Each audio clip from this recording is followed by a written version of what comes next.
Seahawks making roster moves. I wasn't expecting any roster moves for whatever reason right now. Obviously, they're going to have to trim down, but they did it with a prominent name, Dave. They released Noah Fant, which was a bit of a surprise only because I thought, way back before the draft and we were looking at their salary cap situation and looking at their top salaries. This is back when Geno and DK were here. He was in the top 5 in terms of his salary. And we were looking at, all right, well, obviously there are going to be some guys that are going to be cap casualties. There are going to be guys that are restructure candidates. And I remember bringing his name up a number of times, feeling like they're going to do something. If they don't release him, they're going to restructure. They have to. I mean, he was making way too much money, especially relative to his production, which we can debate whether it's his fault, the offense they were calling. But over 3 seasons here, he had 5 touchdowns and 1,400 yards. I mean, that's a down year for Kelsey. Yeah. And that's in 3 seasons. He just, for whatever they didn't use him. He wasn't the guy they wanted. Whatever the disconnect was in 3 seasons, he was just not a productive player, and he was making a lot of money by way of comparison in terms of the cap hit. So the move's not surprising. I guess just the timing of it. And I'm assuming they probably were trying to trade him and couldn't find a partner out there, and maybe they were waiting till Arroyo signed and had some certainty. I don't know, but timing is what caught me. Yeah, I have to say I was surprised, and the reason why is if you look at the number of tight ends that they have now, now you've got A.J. Barner, who I think A.J. Barner was a great rookie last year, and if he can take his game up to the next level, I think that would be awesome, and I think very valuable to this team. But then, after that, you have Elijah Arroyo and Eric Saubert. And Saubert is kind of a journeyman. I mean, he's never really put up big numbers. I mean, he's been an awesome piece. But they have a lot of plays that are either 12 personnel, 22 personnel, or 13 personnel, which the second number is the number of tight ends. And so, they ran like 480 snaps with either 2 tight ends, 3 tight ends, or 2 running backs and 2 tight ends. And this is from John Boyle, put this together. But New Orleans last year with Kubiak is the reason I bring that up, of course. 2 of the top 3 receiving yard, highest numbers were tight ends, 2 tight ends. And, so I'm going, okay, where are they going to get the rest of it from? Because in the other 2, you've got Callerup and Lang. So Marshall Lang and Nick Callerup. And I don't know if they liked what they saw out of that, but it just seems like with that much multi-tight end formations, you're a little light there as far as, the depth. And to the point where I think like a guy like Jake Bobo, it might be tough for him to make the team. I mean, it's going to mean less receivers. So, and they want to run the ball. And then the other problem I have with it is I think A.J. Barner is a complete tight end, but Elijah Arroyo, he's not a heavy blocker. He really is. And look, I haven't entirely studied his whole career, but I've watched him a few times, and I don't think that it's a lack of willingness. That's for sure. I just think he's not a very good blocker. And then, you got Saubert, who has, been around the league and everything. It's his 8th year. So I'm just going, okay, maybe they move Oots back to tight end because Robbie Oots was drafted to be a fullback, and that's what they have him listed at. But he did play tight end, and he's a big dude, and he can block.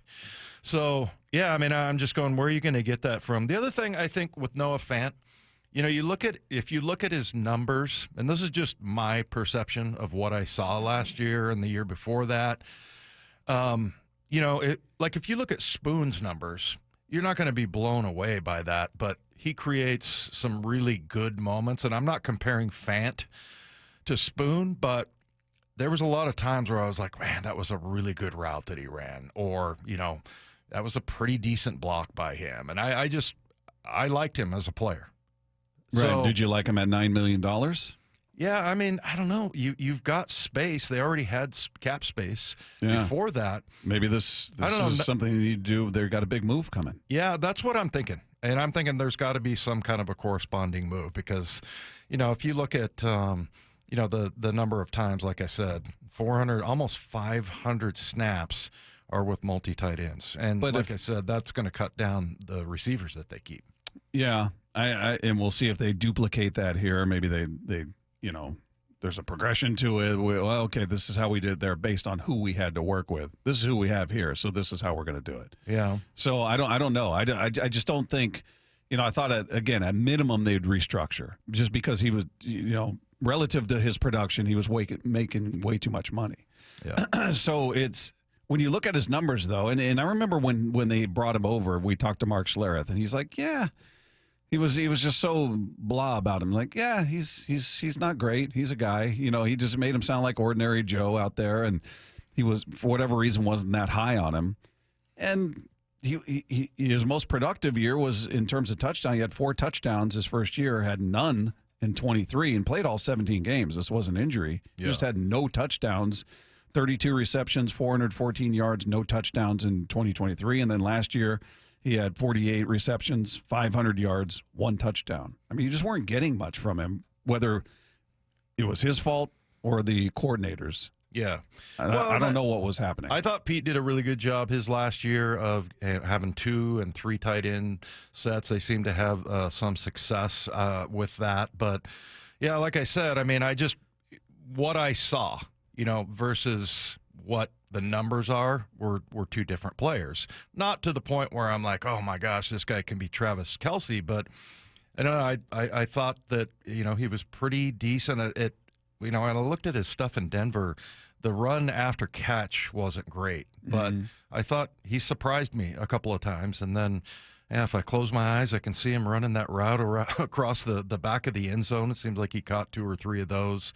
Does it give you confidence based on its brief track record? But we've talked about it and celebrated the fact that McDonald makes a move when he sees it's time to make a move. Yeah. And he gets rid of 2 linebackers that they acquired at the beginning of that season. Mm-hmm. I mean, it wasn't like these were longtime guys who were just there because they've been stars and were hanging on to them. They went out and got Baker. They went out and got those guys, and then halfway through the season said, no, this isn't it.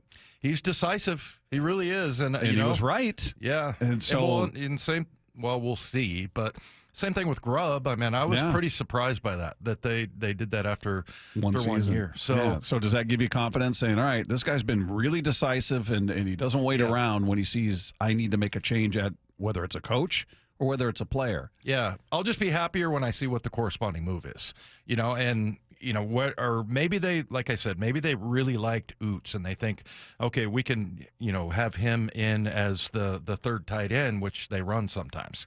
So, it could be that, or they have somebody in mind. I like Saubert. I mean, he is one of those guys you have to have on your team. He's, he can play some special teams, but he's not, like I said, he's a journeyman. He was a 5th rounder. And yeah, I mean, he's played great. And then the other thing is, like, if you're going to really run the ball and you want to run it at a 13 personnel or 12 personnel, any formation with 2 tight ends, Arroyo's got a long ways to go, as far as his blocking. Right. I mean, he's a fantastic route runner, and he's just very dynamic. He's got tons of tools, but I think it's going to take him a while. And, I always talk about how they're not in pads, and so it's going to be maybe a little bit longer for him to realize, what it takes to block in the NFL.